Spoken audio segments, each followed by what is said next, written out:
શિસ્તબદ્ધ સ્વચ્છ છબી ધરાવતા લોકોને જ પાર્ટીમાં પ્રવેશ મળશે એ વાત સનાતન સત્ય છે પાર્ટી માટે.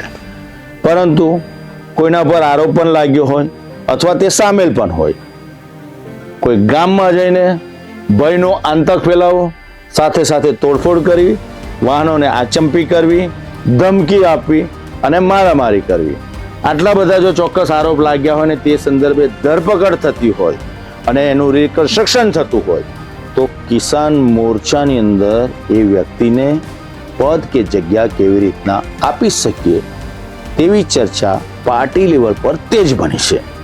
જવાબ કોઈ આપતું જ નથી, કેમ કે આ તો નેતાજીનું અગડમ બગડમ છે. કોની લાગવગથી તેમને આ પદ મળ્યું છે? કાર્યકર્તાઓ, હોદ્દેદારો અને અગ્રીમ હરોળના નેતાઓમાં પણ ગનગનાટ છે.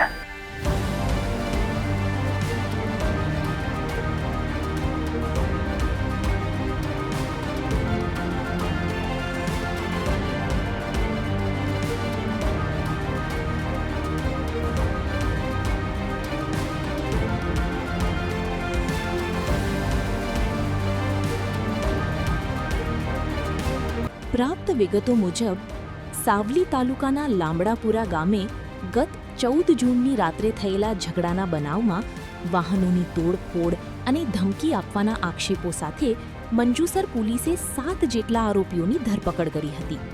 આ આરોપીઓમાં કલ્પેશ વિનુભાઈ દલસાણિયાનો પણ સમાવેશ થતો હોવાનું જાણવા મળ્યું છે. પછી આરોપીઓને જામીન મળ્યા હતા.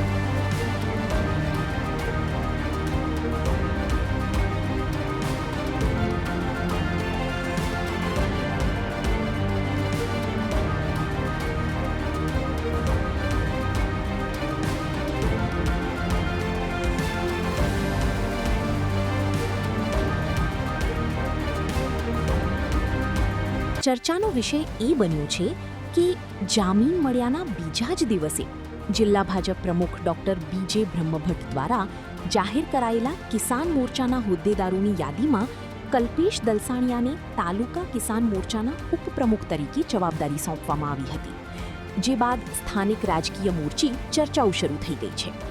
કેટલાક લોકોનું માનવું છે કે ગંભીર ગુનામાં નામ સામે આવ્યું હોય તેવી વ્યક્તિને પક્ષના હોદ્દા આપતા પહેલા પક્ષે વધુ સાવચેતી રાખવી જોઈએ.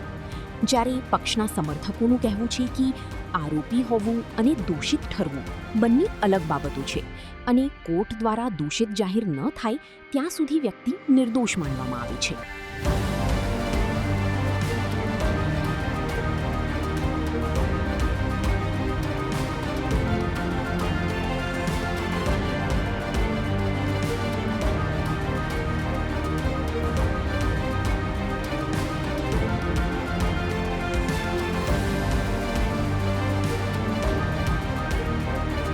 ટૂંકમાં રાજકીય પાર્ટી કયા માપદંડનો અમલ કરે છે કાર્યકર્તાને હોદ્દો આપવામાં, પદ આપવા માટે, એ સમજવાની જરૂરિયાત છે. જનતા પણ સુપેરે જાણે છે. ચૂંટણી ટાણે આ જ જનતા આવા હોદ્દેદાર અને કાર્યકર્તા અને નેતાઓને ચૂંટીને મોકલતી હોય છે. પરંતુ જ્યારે માપદંડની વાત આવતી હોય, શિસ્તની વાત આવતી હોય, સ્વચ્છ છબીની વાત આવતી હોય ત્યારે એ નિર્ણય લેવામાં ઉતાવળ ન હોવી જોઈએ. હવે પાર્ટીની અંદર જ ઉકળતો ચરુ જોવા મળે છે, કારણ કે ચર્ચાઓ તેજ બની છે. પાર્ટીમાં એવું પણ કહેવામાં આવી રહ્યું છે કે બીજું કોઈ ન મળ્યું તમને? કેમ આટલો બધો પ્રેમ આ શખ્સ ઉપર, આ વ્યક્તિ ઉપર? કોના દબાણ હેઠળ તમે આવા નિર્ણય લો છો? છેલ્લા ઘણા સમયથી પાર્ટીની સાથે જોડાયેલા, પાર્ટીના સનિષ્ઠ કાર્યકર્તાઓ, પાર્ટી માટે લોહી રેડનાર અને રાત દિવસ એક કરનાર કાર્યકર્તા અને હોદ્દેદારને કેમ હાસ્યમાં ધકેલી રહ્યા છો? કેમ તમારું અગડમ બગડમ કરી રહ્યા છો?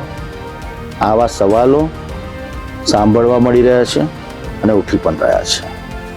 નિર્ણય પાર્ટીના હિતમાં હોવો જોઈએ, શિસ્તમાં હોવો જોઈએ, સ્વચ્છ છબીમાં હોવો જોઈએ અને કાર્યકર્તાના હિતમાં હોવો જોઈએ. આખરે અમે તો એટલું જ કહીશું કે આ તો તમારું જ અગડમ બગડમ છે.